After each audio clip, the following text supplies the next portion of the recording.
we? Jiggers. I'm replying to your oneness. Hey, it's good to disagree. I like those 3 songs.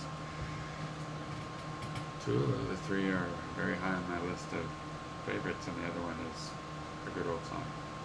Okay. Matter does not exist. Well, I just made a video about existence, so I'll let that speak for that.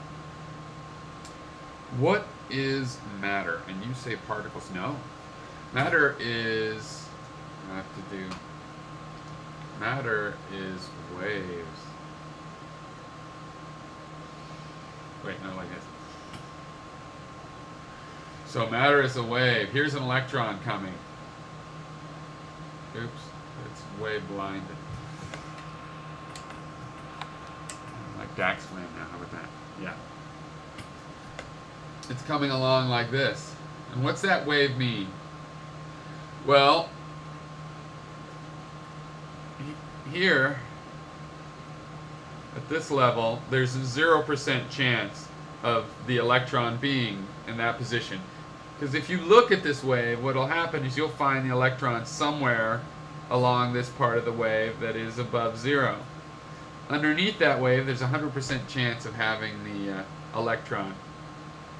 So that means that the electron will be somewhere in here. This is the most likely place to find the electron. You know, and I don't know, what is that, a 20% chance, but there's also a 20% chance, say, that it's right next to it. And then maybe smaller percentages out here.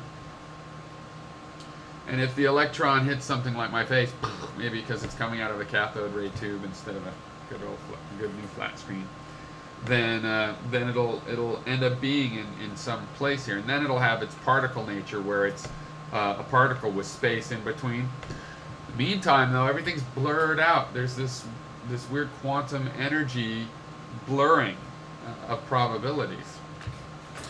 So that's one point. Another point is 100 years ago, I don't think people were smarter. What I think is that's an illusion caused by the fact that our standards are getting faster than our abilities.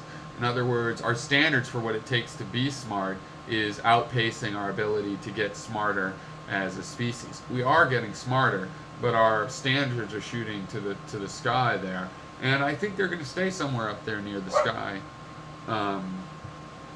before we stop pursuing them, or I hope so. Artists do create something. They create relationships, you see. That is what is going on here, is relationships. When 2 things are separated with that space between, even if there was space in between, or even when there is, in certain circumstances, like when the photons or electrons strike another surface and they have a concrete location and there is a space between them. Well, that space between them is something, right? Space, it's not nothingness, it's space, and it's distance.